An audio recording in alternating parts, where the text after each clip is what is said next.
Welcome dear students. একচল বিশিষ্ট দ্বিঘাত সমীকরণের এটা 3 নাম্বার ভিডিও। এই 3 নাম্বার ভিডিওতে আমি আলোচনা করব দ্বিঘাত সমীকরণের বীজ কি সেই বিষয়ে। ওকে, এবং এই বীজ সম্পর্কিত প্রবলেম সলভ করে দেখাবো। ওকে, এখন প্রথমে বীজ কি সেটা বোঝানোর জন্য আমি দ্বিঘাত সমীকরণের যে সাধারণ আকার সেটা লিখে নিচ্ছি। সাধারণ আকারটা কি না, a x square plus b x plus c equal to 0, যেখানে এটা নট ইকুয়াল টু 0। কেন এ নট ইকুয়াল টু 0 না হলে এটা দ্বিঘাত সমীকরণ হবে না, সেটা আগের ভিডিওতে আমি বা পার্ট 1 পার্ট 2তে আমি সেগুলো আলোচনা করেছি। এখন দেখো, এই যে সমীকরণটা আছে এই সমীকরণটা কিসের সাপেক্ষে, মানে অর্থাৎ কোন চলের সাপেক্ষে দ্বিঘাত সমীকরণ? এক্সের সাপেক্ষে দ্বিঘাত সমীকরণ।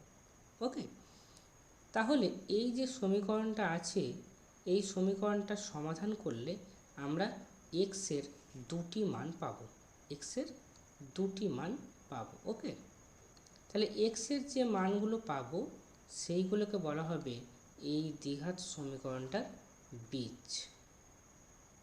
ক্লিয়ার? তাহলে যে দ্বিঘাত সমীকরণটা দেওয়া আছে সেটাকে আমরা সমাধান করব।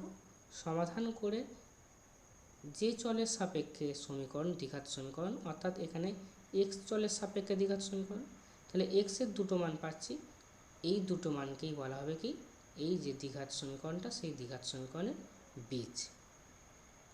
ওকে, তাহলে এটা ক্লিয়ার হলো যে বীজ যেটা হচ্ছে দ্বিঘাত সমীকরণের বীজ যেটা হচ্ছে সেটা কিন্তু এই দ্বিঘাত সমীকরণটাকে স্যাটিসফাই করবে, কেননা ওই সমীকরণটা থেকেই সমাধান করে আমরা বীজ দুটোকে বার করছি। ক্লিয়ার? এবারে এই কনসেপ্টটাকে কাজে লাগিয়ে আমরা প্রবলেম সলভ করি। ওকে, এখন দেখো এখানে আমাদের প্রবলেম কি করতে হবে দেওয়া আছে, বলা হয়েছে নিচের প্রতি ক্ষেত্রে, এখানে 4টি অঙ্ক আছে, 1 2 3 4। এই প্রতিটা ক্ষেত্রে প্রদত্ত মানগুলি দেখো, প্রত্যেকটাতে একটা করে মান দেওয়া আছে, দুটো করে মান দেওয়া আছে, এখানে 1 - 1, এখানে 0 - 2, এইভাবে প্রত্যেকটাতে মান দেওয়া আছে। সেই মানগুলি প্রদত্ত দ্বিঘাত সমীকরণের বীজ কিনা যাচাই করে লিখি। আমাকে তাহলে যাচাই করতে হবে কি, যে মানগুলো দেওয়া আছে সেই মানগুলো যে দ্বিঘাত সমীকরণ দেওয়া আছে সেই দ্বিঘাত সমীকরণগুলোর বীজ কিনা। ওকে, আচ্ছা, প্রথম অঙ্কটা আমরা লিখি, সমীকরণটা লিখি। কি দেওয়া আছে?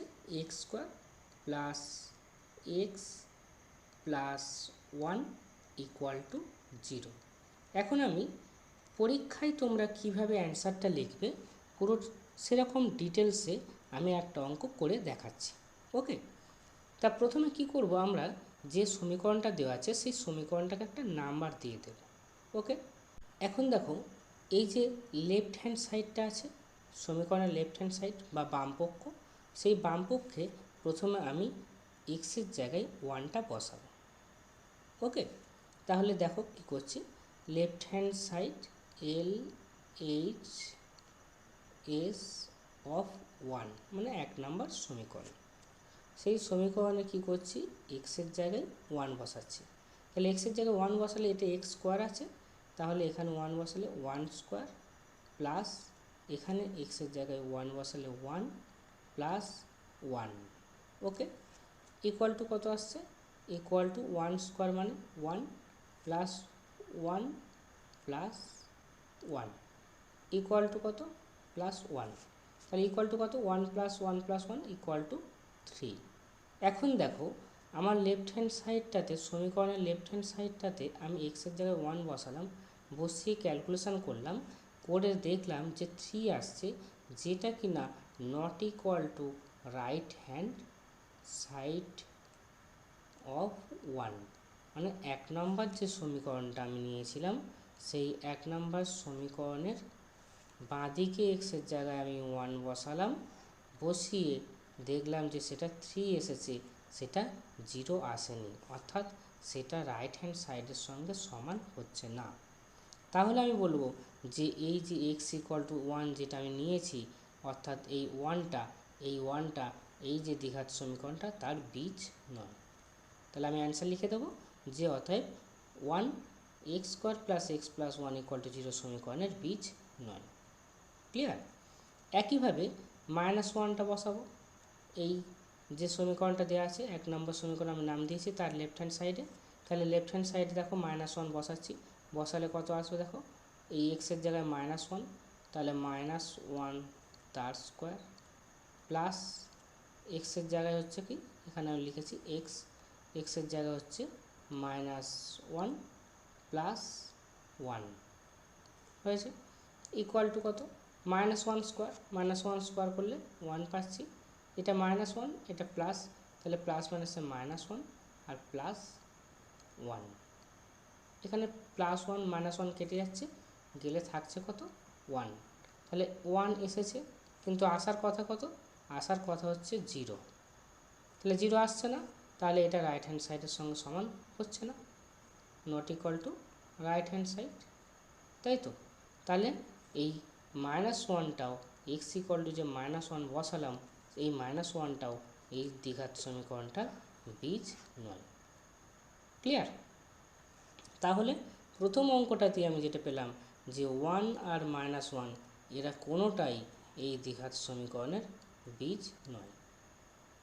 ওকে, একইভাবে কি করতে হবে, আমাকে এই দ্বিতীয় যে সমীকরণটা দেওয়া আছে সেই দ্বিতীয় সমীকরণেও এক্সের জায়গায় একবার 0 বসাতে হবে আর একবার -2 বসাতে হবে। বসে দেখতে হবে যে বাঁ দিকটাতে আমি বসাচ্ছি এক্সের জায়গায় 0 বসালে যদি ডান দিকে 0 আসে তাহলে 0টা এই সমীকরণের বীজ হবে। আবার একইভাবে যদি এক্সের জায়গায় বাঁ দিকে -2 বসানো হয়, বসানো হলে যে ক্যালকুলেশনটা করা হবে, করার পরে যদি 0 আসে তাহলে -2টা এই সমীকরণের বীজ হবে, না হলে হবে না। ওকে, তা 2-এর অঙ্কটা তোমরা করবে, 3-এর অঙ্কটাও করবে। আমি এই যে অঙ্কটা 4-এর অঙ্কটা একটু দেখে দিচ্ছি। এখানে রুট আছে, ঠিক আছে, রুটটা থাকলে কীভাবে ক্যালকুলেশন করবে সেটা বোঝানোর জন্য আমি এই অঙ্কটা করে দিচ্ছি। ওকে, আচ্ছা, তার আগে একটু ইরেজ করে নিই এটা।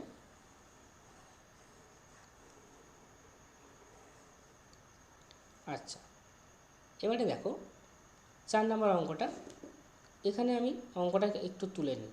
x² - √3x - 6 = 0। আমি আর নাম্বার দিচ্ছি না, কীভাবে করতে হবে তোমাদের দেখেছি, তোমরা সেইভাবে লিখবে, আমি জাস্ট ক্যালকুলেশনটা দেখাই। এখন দেখো প্রথমে আমি এক্সের জায়গায় -√3 বসাবো, তাই তো। এখানে এক্স আছে, তাহলে এক্সের জায়গায় হচ্ছে -√3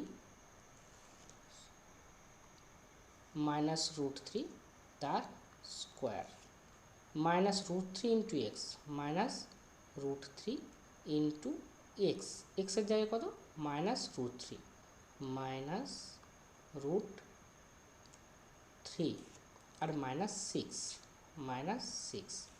এবার এটাকে ক্যালকুলেশন করি। দেখো -√3 স্কোয়ার থাকলে মাইনাসটা প্লাসই হয়ে যায়, আর √3 স্কোয়ার রুটের মধ্যে যা থাকবে স্কোয়ার করলে সেটাই হবে, অর্থাৎ 3। ওকে, তার মানে ধরো √a আছে, তার স্কোয়ার করছি, সেটা ইকুয়াল টু a হবে।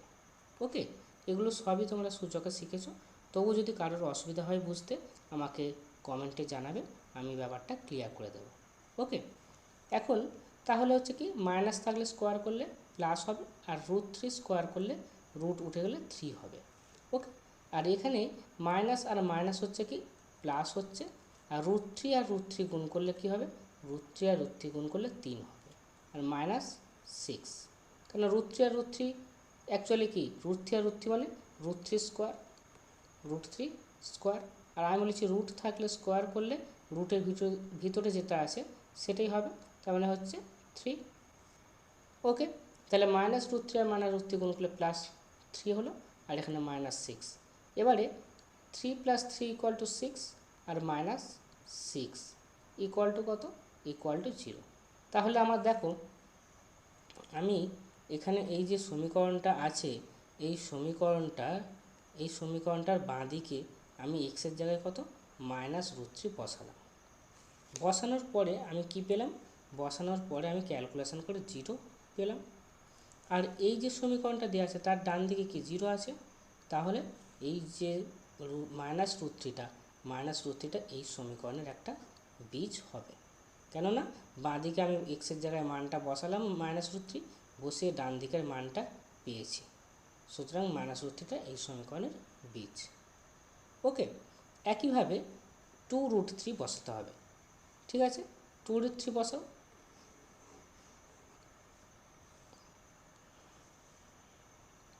2√3, তাহলে এক্সের জায়গায় আমরা কী করব, এবারে 2√3 বসাবো।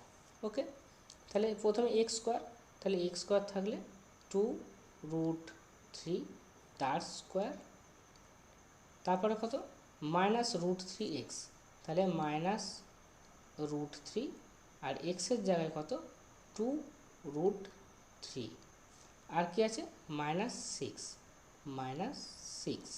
ওকে, এবারে দেখো 2√3 তার স্কোয়ার, যখন দেখবে দুটো গুণফল আছে আর বাইরে হচ্ছে যে কোনো পাওয়ার আছে, তাহলে ওই পাওয়ারটা কী হবে বা ঘাতটা দুটোর ক্ষেত্রেই হবে। তাহলে 2 স্কোয়ার করলে হচ্ছে 4 ইন্টু √3 করলে 3। ওকে, এটা হচ্ছে মাইনাস লিখলাম। এবার দেখো √3 আর √3 গুণ করলে কত 3, আর 2 গুণ করলে হচ্ছে 6, আর -6 আছে। ক্লিয়ার? এবার এটা কত হচ্ছে 4 ইন্টু 3 মানে কত 12, আর -6 দুজনেরই মাইনাস আছে, তাহলে মাইনাস আর দুটোকে যোগ করলে হচ্ছে 12। এবার দুটোকে বিয়োগ হবে, অর্থাৎ কেটে যাচ্ছে, গেলে হচ্ছে 0। তাহলে এক্ষেত্রেও আমরা কি পেলাম, এক্ষেত্রেও আমরা এই যে সমীকরণটা আছে সেই সমীকরণের বাম পক্ষে আমরা এক্সের জায়গায় 2√3 বসালাম, বসিয়ে 0 পেলাম, যেটা কিনা ডান দিকে রয়েছে। অর্থাৎ লেফট হ্যান্ড সাইড আর রাইট হ্যান্ড সাইড কী হলো, দুটো সমান হয়ে গেল। লেফট হ্যান্ড সাইডে এক্সের জায়গায় মান বসালাম 2√3, বসালে রাইট হ্যান্ড সাইডে 0 আছে, সেই 0টাকে পেলাম। তাহলে 2√3টাও কী হবে, এই সমীকরণের বীজ হবে। ক্লিয়ার? তাহলে একইভাবে তোমরা 2 এবং 3 এই দুটোকে চেষ্টা করবে, এবং যদি অসুবিধা হয় করতে, তাহলে অবশ্যই কমেন্টে জানাবে। ওকে, থ্যাংক ইউ।